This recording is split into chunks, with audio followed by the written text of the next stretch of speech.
BSP पर national party का संकट, मायावती की पार्टी पर बड़ा खतरा। यूपी चुनाव तय करेगा बीएसपी का भविष्य। देश की राजनीति में कभी बहुजन समाज पार्टी का नाम सबसे मजबूत दलों में लिया जाता था। उत्तर प्रदेश से लेकर कई राज्यों तक बसपा ने अपनी अलग पहचान बनाई और दलित राजनीति को नई दिशा दी। लेकिन अब हालात तेजी से बदलते हुए दिखाई दे रहे हैं। कई राज्यों में पार्टी का वोट प्रतिशत लगातार घट रहा है। लोकसभा में पार्टी का कोई सांसद नहीं है और विधानसभा चुनावों में भी प्रदर्शन कमजोर होता जा रहा है। ऐसे में राजनीतिक गलियारों में एक बड़ी चर्चा शुरू हो गई है कि क्या बसपा अपना राष्ट्रीय पार्टी का दर्जा बचा पाएगी। चुनाव आयोग के नियम क्या कहते हैं, किन वजहों से बसपा अब तक अपना नेशनल पार्टी स्टेटस बचाने में सफल रही है और आने वाले यूपी, पंजाब और उत्तराखंड चुनाव में पार्टी के लिए इतने अहम क्यों माने जा रहे हैं, यही पूरी रिपोर्ट में हम आपको समझाएंगे। नमस्कार, आप कैपिटल टीवी का खास शो देख रहे हैं जहां हम आपको सिर्फ खबर नहीं बताते बल्कि उसके पीछे के हर पहलू, हर सच का करते हैं पर्दाफाश। मैं हूं आपके साथ समीक्षा। देश में इस समय कुल 6 राष्ट्रीय पार्टियां हैं। इनमें भारतीय जनता पार्टी, भारतीय राष्ट्रीय Congress, Bahujan Samaj party, communist party of India और आम आदमी पार्टी और नेशनल पीपल्स पार्टी शामिल है। लेकिन अब इन 6 पार्टियों में से एक पार्टी ऐसी है जिसका राष्ट्रीय पार्टी का दर्जा खतरे में दिखाई दे रहा है। ये पार्टी है बहुजन समाज पार्टी यानी बसपा। कभी उत्तर प्रदेश की राजनीति में अकेले दम पर सरकार बनाने वाली बसपा आज लगातार कमजोर होती जा रही है। हालात ये है कि कई राज्यों में पार्टी का वोट प्रतिशत 1% तक नहीं पहुंच पा रहा है। लोकसभा में पार्टी का एक भी सांसद नहीं है। राज्यसभा में भी सिर्फ एक सांसद बचा है। ऐसे में सबसे बड़ा सवाल यही है कि क्या बसपा आने वाले समय में अपना नेशनल पार्टी का दर्जा यानी स्टेटस खो सकती है। इस सवाल को समझने के लिए पहले ये जानना जरूरी है कि आखिर किसी भी पार्टी को राष्ट्रीय पार्टी का दर्जा मिलता कैसे है। चुनाव आयोग के नियमों के मुताबिक किसी भी पार्टी को राष्ट्रीय पार्टी बनने के लिए 3 में से कोई एक शर्त पूरी करनी होगी। पहली शर्त ये है कि पार्टी कम से कम 4 राज्यों में स्टेट पार्टी के रूप में मान्यता प्राप्त कर ले। दूसरी शर्त ये है कि लोकसभा में पार्टी के कम से कम 11 सांसद हो और ये सांसद कम से कम 3 अलग अलग राज्यों से आते हैं। तीसरी शर्त यह है कि पार्टी को 4 राज्यों में विधानसभा या लोकसभा चुनाव में कम से कम 6% वोट शेयर मिलना ही चाहिए। इन तीनों में से कोई भी एक शर्त पूरी होने पर किसी भी पार्टी को राष्ट्रीय पार्टी का दर्जा मिल जाता है। बसपा को साल 1997 में राष्ट्रीय पार्टी का दर्जा मिला था। उस समय पार्टी तेजी से आगे बढ़ रही थी। कांशीराम ने जिस आंदोलन की शुरुआत की थी उसे मायावती ने आगे बढ़ाया। उत्तर प्रदेश में दलित राजनीति के दम पर बसपा बहुत मजबूत हो गई। पार्टी ने सिर्फ यूपी की ही नहीं बल्कि पंजाब, उत्तराखंड, मध्य प्रदेश, राजस्थान, बिहार और दिल्ली तक अपना असर बढ़ाया था। एक समय ऐसा भी आया जब बसपा को राष्ट्रीय राजनीति में तीसरे मोर्चे की बड़ी ताकत मानी जाने लगा था। साल 2007 में मायावती ने उत्तर प्रदेश में पूर्ण बहुमत की सरकार बनाई थी। ये बसपा के इतिहास का सबसे मजबूत दौर था। लेकिन पिछले कुछ वर्षों में बसपा का ग्राफ लगातार नीचे गिरता जा रहा है। लोकसभा चुनावों के आंकड़े ही इसकी सबसे बड़ी तस्वीर दिखाते हैं। साल 2009 में लोकसभा चुनाव में बसपा का वोट शेयर 6.17% था और पार्टी ने 21 सीटें जीती थी। उस समय मायावती को प्रधानमंत्री पद का दावेदार माना जाने लगा था। लेकिन 2014 आते आते स्थिति पूरी तरह से पलट गई थी। नरेंद्र मोदी की लहर में बसपा का लोकसभा में खाता तक नहीं खुल पाया था। पार्टी का वोट शेयर गिरकर 4.19% रह गया। इसके बाद 2019 में बसपा ने समाजवादी पार्टी के साथ गठबंधन किया। इस गठबंधन का फायदा तो मिला और पार्टी ने 10 सीटें जीत भी ली, लेकिन वोट शेयर फिर भी घटकर 3.66% रह गया। 2024 में लोकसभा चुनाव में हालात और ज्यादा खराब हो गए। बसपा एक भी सीट नहीं जीत पाई यानी 0 सीट और उसका वोट शेयर घटकर सिर्फ 2.04% रह गया था। लोकसभा ही नहीं बल्कि विधानसभा चुनावों में भी बसपा लगातार कमजोर होती गई।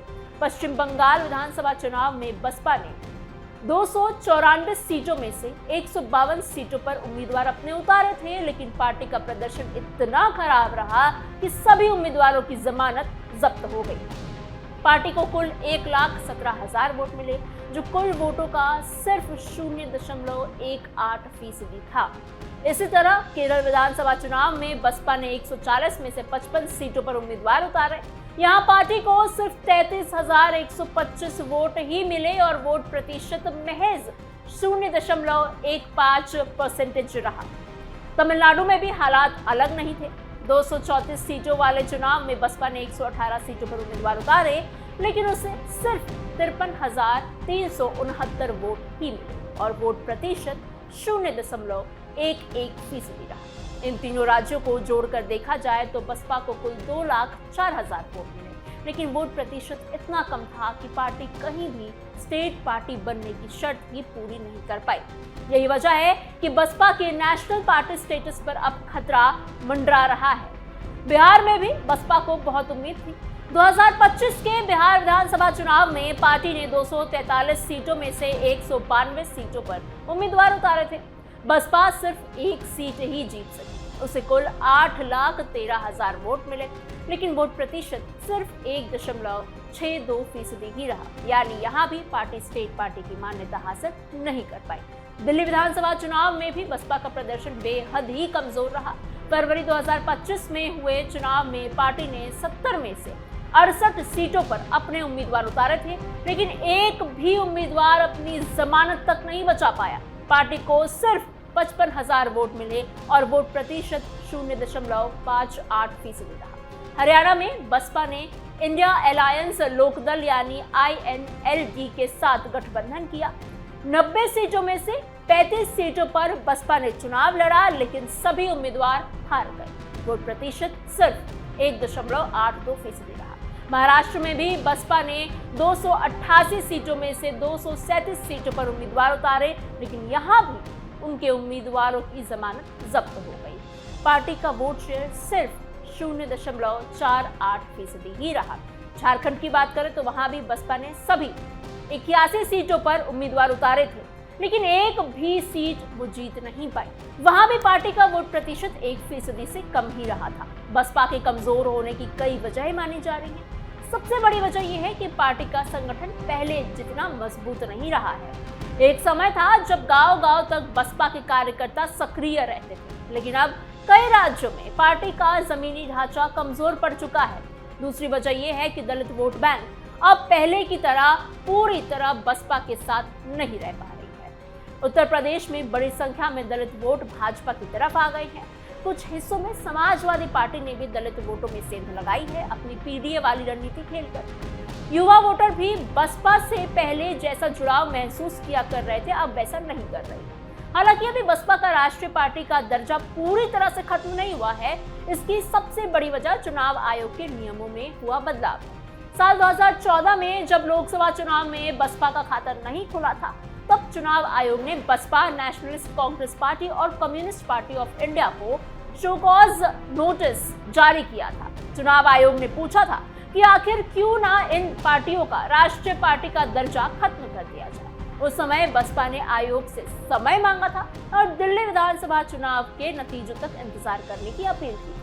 इसके बाद साल 2014 में चुनाव आयोग ने election symbol reservation and allotment order 1968 में बदलाव कर दिया। पहले राष्ट्रीय पार्टी के दर्जे की समीक्षा हर 5 साल में होती थी, लेकिन नियम बदलकर इसको 10 साल कर दिया गया। इसी फैसले की वजह से बसपा, एनसीपी और सीपीआई जैसी पार्टियों को राहत मिल गई। बसपा को इसका बड़ा फायदा मिला क्योंकि बाद में पार्टी को उत्तर प्रदेश, उत्तराखंड, पंजाब, राजस्थान और बिहार जैसे राज्यों में 6% से ज्यादा वोट मिल गए और वो स्टेट पार्टी का दर्जा बनाने के रखने के लिए सफल रहे। लेकिन अब फिर से बसपा के सामने बड़ा संकट खड़ा हो गया है। आने वाले दिनों में यूपी, पंजाब और उत्तराखंड विधानसभा चुनाव पार्टी के लिए बहुत अहम माने जा रहे हैं। खासकर उत्तर प्रदेश का चुनाव बसपा के राजनीतिक भविष्य को तय कर सकता है।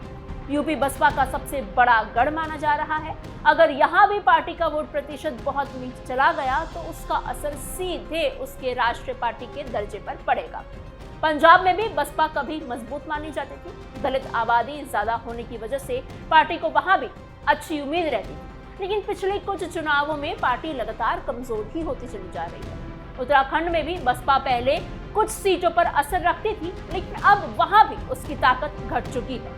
अगर बसपा को अपना राष्ट्रीय पार्टी का दर्जा बचाना है तो उसे सिर्फ चुनाव लड़ने से ज्यादा करना होगा।